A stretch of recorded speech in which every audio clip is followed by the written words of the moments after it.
In this video, we are going to analyze Microsoft stock. We'll look at the fundamental analysis, technical analysis, and my strategy to buy 100 stocks without paying the full price for it. Let's jump into it and start with the fundamental analysis. I'm using FastGraphs to analyze the fundamentals of Microsoft. I've shortened the time frame to 7 years, which means roughly 5 years of the past data and 2 years of projection data. If you look at the normal PE ratio for past 5 years, it's been trading at around 35 PE ratio. But the stock has been beaten down and currently trading at only 23.5 blended PE ratio. If you don't know what the blended PE ratio is, it means that it doesn't include the one-time charges. According to FastGraphs, it still looks overvalued as the adjusted operating earning growth rate is around 16%. And it uses Peter Lynch's formula to calculate the PEG ratio of 1, which is 16. But in my opinion, it is currently trading at fair value. It's an exceptional business and people are ready to pay the premium for this company. If you expand the graph to max, you'll notice that since they became a cloud company and started subscription models for Microsoft products, the company has grown rapidly and it's not the old slow-growing Microsoft anymore.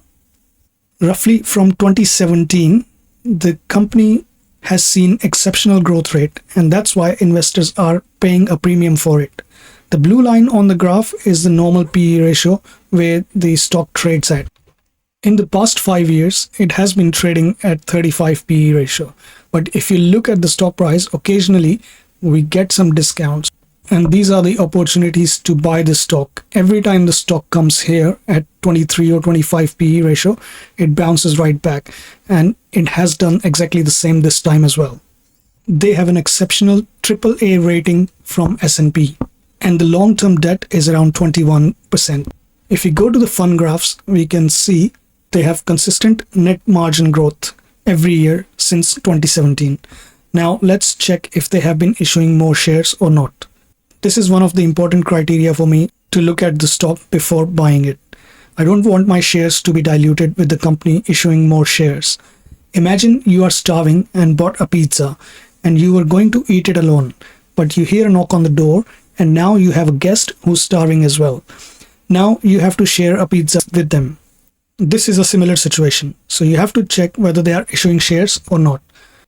As you can see, in this case, share count hasn't changed much in the last few years, which is a good sign. They're not buying back shares aggressively, which makes sense as the share price was quite elevated and overpriced. I would prefer them to buy back shares when it's cheap, which is now. Next, you have to look at the financials. As you can see, the revenue has grown 3 times since 2017. And depreciation has gone up significantly in last few years as well. And that's due to their AI infrastructure build. Net income has gone up 4 times in last 8 years, which is amazing. Dividends have been growing and shares outstanding are pretty much same in last few years, as we saw in the fund graphs. Looking at the balance sheet, they still have a lot of cash, but it has come down in recent years as they have been spending money on their AI infrastructure, which will help them grow revenue in later years. I don't see a major red flag here. Let's check their cash flow statement. Again, all their financial statements are showing the same story. Look at the capital expenditure. They are spending $65 billion on their AI infrastructure. But their free cash flow is $71 billion. That means they can spend that sort of money and still have some cash left.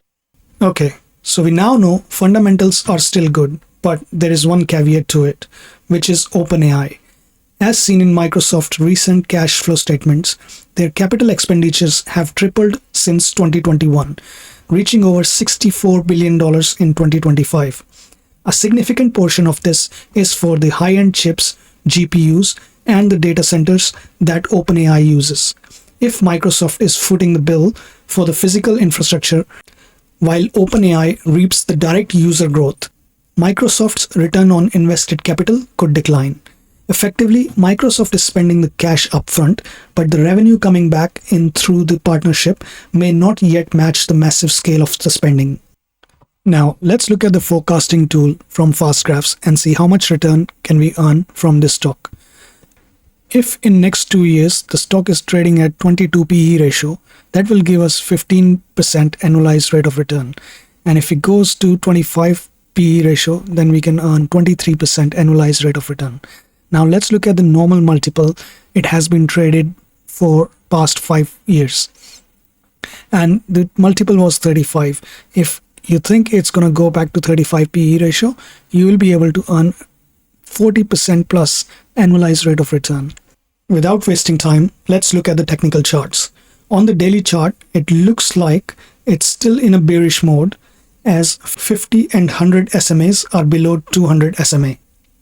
But if you look at the RSI, it did go into the oversold territory when it hit the $350 range, and the MACD was negative as well, and it's still negative. It might not be the bottom of it, but it's not far from it either. Now let's look at the weekly chart, and it shows the same story. It is trading below the 200 SMA on weekly chart and made a higher low. RSI and MACD showing the oversold levels as well. Moving on to the monthly chart, and it shows the same story. It's hitting the 60 SMA on monthly chart and making a higher low. In my opinion, it is a buy at this level. And even if you look at the monthly chart, every time it hits around this level, it bounces straight back up and gives strong returns to the investors. So what am I going to do?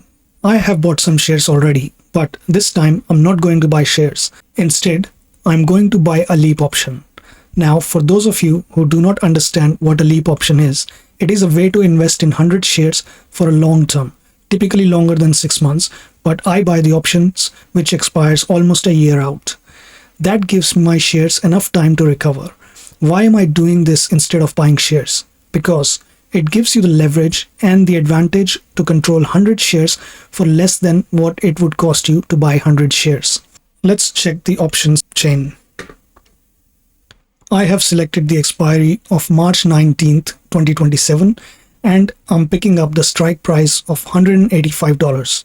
Now that would cost you around $195, which means it will cost you $19,500 today as a premium to buy this call. Remember, this is only the premium you are paying to buy this call. But if you are still holding the call on March 19th, 2027, you will have to pay another $18,500 to own the shares. So your total cost would be $19,500 plus $18,500, which is $38,000. At the moment, the stock price is $374. So you are paying $6 more per share to buy the call. But if you don't have $38,000 to buy the shares today, this is a cheaper way to buy it. If the share price goes to $450 before March 19th, 2027, then you can sell the call and keep the profit. Now the question you might have is, why am I choosing $185 strike? For that, you need to check the delta. And in this instance, the delta is 0.98. That means if the stock price go up by $1, your call will go up by 98 cents. That's where the leverage comes in. You are paying half of the money to get 100 shares, but you get full potential to the upside. I hope this was informative for you and you liked the video. Please subscribe to the channel for more videos. I'll see you next time.